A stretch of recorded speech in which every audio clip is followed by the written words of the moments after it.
Dalam tema ini sebenarnya ini tema yang menarik semua untuk Yesus. Jadi sesuatu yang menarik dan kemudian oleh pengurus Departemen Sekolah Minggu Nasional mengangkat tema ini agar supaya memberikan kepada kita semacam sebuah pelajaran berharga bagi kita selaku orang tua, bagi kita selaku guru-guru sekolah minggu, bagi anak-anak sekolah minggu. Dan tema ini menarik untuk kita belajar bersama yang terambil dalam Roma pasal 12 ayat yang ke-11. Saya akan baca bagian ini, katakan begini. Janganlah hendaknya kerajinanmu kendor, biarlah rohmu menyala-nyala dan layanilah Tuhan. Sekali lagi saya akan baca ayat ini. Janganlah hendaknya kerajinanmu kendor, biarlah rohmu menyala-nyala dan layanilah Tuhan. Pertanyaannya, kenapa semua untuk Yesus? Bukan untuk saya, bukan untuk beta, bukan untuk teman, tetapi dikatakan semua untuk Yesus. Semua untuk Yesus karena Yesus telah melakukan segala hal untuk saya dan saudara. Yesus telah melakukan segala sesuatu untuk kita selaku orang tua, tetapi juga untuk anak-anak sekolah minggu. Yesus telah melakukan segala hal untuk segala yang ada di dunia ini. Dan tidak salah kalau kemudian kita juga mengatakan bahwa berarti saya juga hidup semua untuk Yesus. Semua untuk Yesus. Nah, pertanyaan lain yang kemudian perlu untuk kita cermati bersama, mengapa ada istilah apa artinya menyala-nyala. Nah, ada istilah-istilah yang mengatakan bahwa ada yang tergila-gila. Nah, sebenarnya maksudnya pengertiannya hampir mirip, walaupun katanya beda. Bernyala-nyala, menyala-nyala, dan tergila-gila. Sebenarnya kalau saudara perhatikan kata tergila-gila, kalau seseorang tergila-gila terhadap sesuatu, dia mau melakukan apa saja.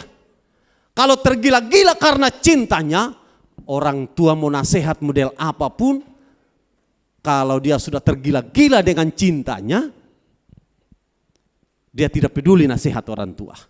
Dia akan lakukan apa saja, hanya untuk bagaimana mewujudkan keinginannya. Kata menyala-nyala, berarti kita mau lakukan apa saja. Akhirnya kita bisa mengatakan entah mau cuaca bagus kah sengka, entah mau sehat kah sengka, entah ada dalam kekurangan kah ataukah sengka. Karena kita menyala-nyala untuk Tuhan, kita mau melakukan apa saja untuk Tuhan. Amin. Anak-anak, amin. Oke, jadi kita mau melakukan apa saja untuk Tuhan. Nah, ada beberapa poin dalam ini, saya bicara ini berkaitan dengan tema nasional dan pelajaran ini juga pelajaran nasional, dan saya ingin menyampaikan ada beberapa poin di dalam secara nasional digambarkan ada kurang lebih ada 3 poin penting bagi kita belajar bersama dalam teks ini, dalam kitab Roma pasal 12 ayat yang ke-11 kita belajar bersama kata janganlah kerajinanmu kendor. Anak-anak mengerti kaseng kata kendor? Mengerti seng? Seng ya. Jadi sekali lagi kalau kita membahasakannya begini, ada karet, lalu kemudian karet itu kan bisa kita tarik. Tapi kalau karet itu sudah mati, karet itu waktu kita tarik dia apa saudara? Putus. Nah, Paulus mengatakan jangan kerajinanmu kendor. Artinya jangan semangat kita menjadi mati. Kalau kerajinan kita mati, maka sudah tentu semua hal menjadi kaku. Ada anak-anak yang lain mengatakan Yesus selaku pahlawan, dia cuma nonton saja. Nah, jadi kaku saudara. Nah, kalau kerajinan menjadi kaku, maka semua hal yang kita kerjakan menjadi kaku. Ibarat karet yang sudah mati menjadi kaku. Dan semakin ditarik dia akan putus. Nah, kerajinan kita jangan menjadi kaku. Hidup mengiring Tuhan juga jangan menjadi kaku. Jangan menjadi kendor. Ada yang lain mengatakan bahwa jangan kemudian kita menjadi mundur.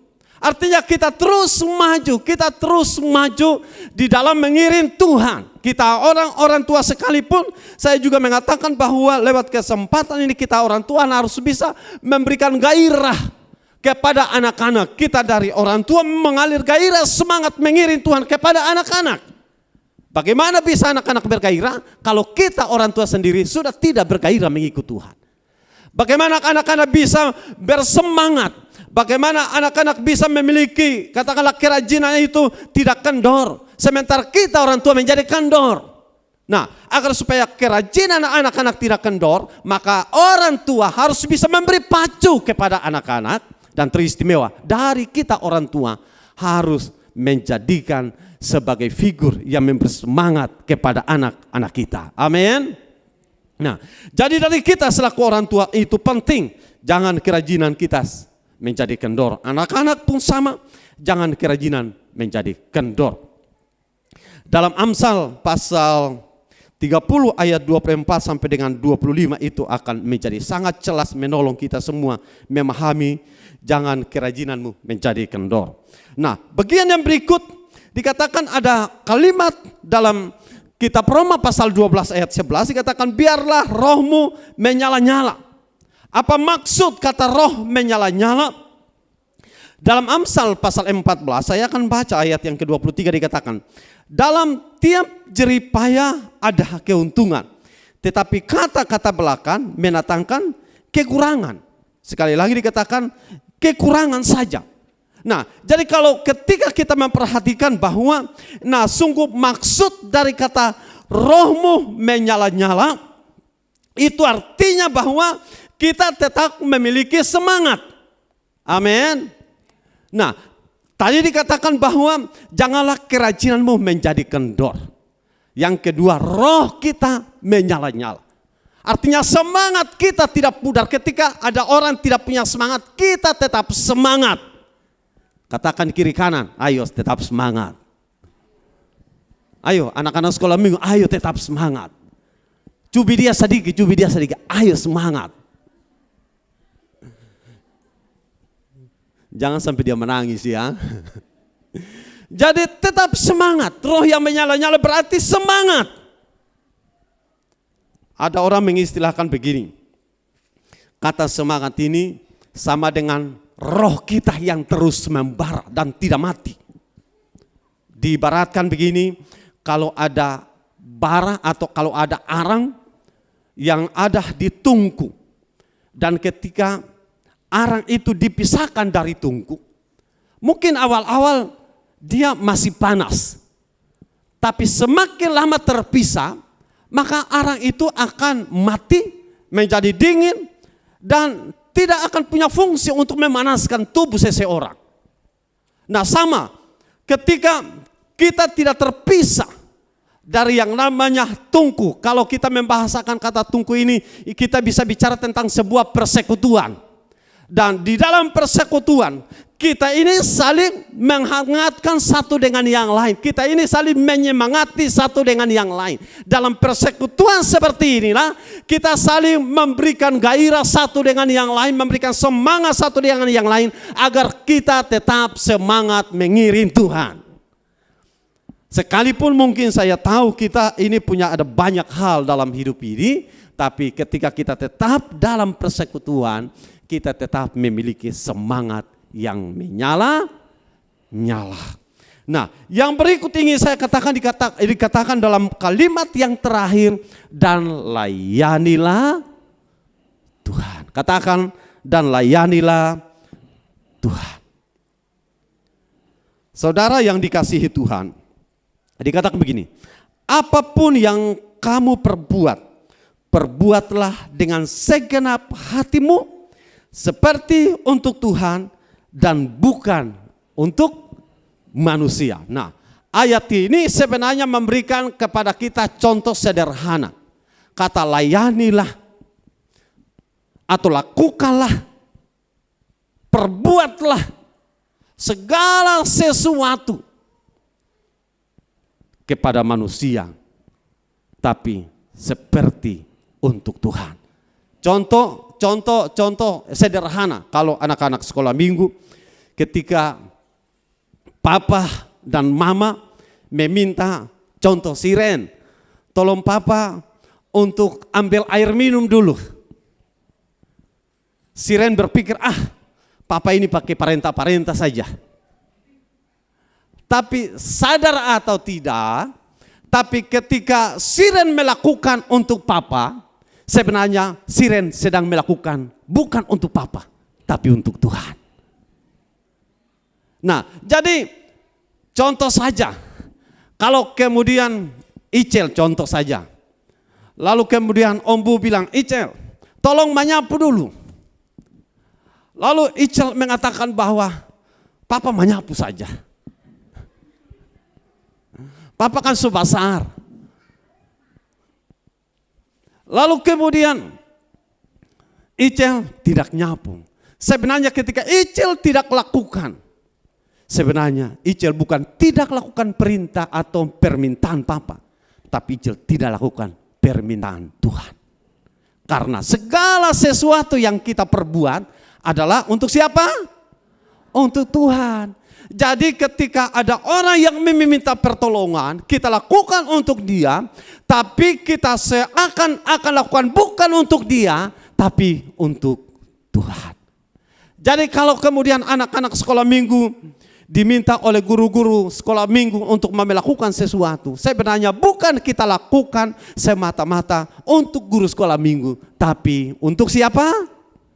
Untuk Tuhan. Jadi segala sesuatu yang kita perbuat, segala sesuatu yang anak-anak lakukan, segala sesuatu yang kita orang tua lakukan, apa saja yang bisa kita perbuat, sekali lagi mari kita perbuat seakan-akan untuk Tuhan dan bukan untuk manusia. Hal menarik di sini adalah kadang-kadang kita memiliki pemahaman yang keliru. Kita melakukan segala sesuatu, kita berbuat sesuatu, pandangan kita hanya terfokus hanya kepada orang yang ada di depan. Karenanya Yesus dalam percakapan, Yesus dalam pernyataan mengatakan, ketika aku lapar, kamu tidak memberi aku makan. Ketika aku haus, kamu tidak memberi aku minum. Ketika aku telanjang, kamu tidak memberi aku apa? Pakaian. Ketika aku di penjara, kalian tidak mengunjungi, membesuk. Kenapa Yesus lakukan? Kenapa Yesus menyampaikan pernyataan ini? Karena ketika kita lakukan sesuatu untuk seseorang, berarti kita sedang lakukan untuk Tuhan. Jadi anak-anak kita, orang tua, mari kita lakukan segala sesuatu dengan pemikiran, dengan kesadaran bahwa saya lakukan ini hanya untuk Tuhan. Dan tema ini menarik, semua untuk Yesus. Mari kita lakukan segala sesuatu untuk Yesus. Karena Yesus telah melakukan segala sesuatu buat saya, buat saudara selaku anak-anak sekolah minggu, buat kita selaku orang tua dan siapapun kita yang hidup di dunia ini. Yesus telah lakukan segala sesuatu. Maka tidak salah kalau kita pun juga melakukan segala sesuatu hanya untuk Tuhan. Tuhan Yesus memberkati saudara-saudaraku yang dikasihi oleh Tuhan kita Yesus Kristus. Dan di kesempatan ini saya dengan singkat saja ingin menyampaikan bagian-bagian ini untuk memberikan kepada kita semacam motivasi, semacam dorongan agar supaya ayo mari kita belajar melayani Tuhan. Melayani bukan hanya sebatas ketika main musik, singers, WL, terima tamu di depan. Melayani seperti contoh-contoh yang sudah tadi saya katakan.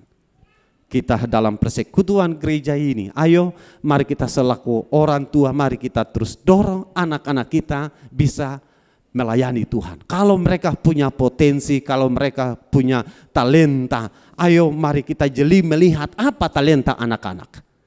Kita giring mereka, kita dorong mereka supaya mereka memaksimalkan talenta, memaksimalkan kelebihan mereka untuk Tuhan. Sebelum saudara mempersembahkan untuk dunia, mempersembahkan segala sesuatu untuk hal-hal yang ada di luar, persembahkan di tempat ini untuk Tuhan. Amin. Jadi orang tua perhatikan kelebihan anak-anak, Orang tua perhatikan talenta anak-anak, guru-guru perhatikan talenta anak-anak, dan maksimalkan talenta-talenta mereka, sehingga semua untuk Yesus. Tuhan Yesus memberkati kita semua lewat kebenaran firman Tuhan pada kesempatan ini.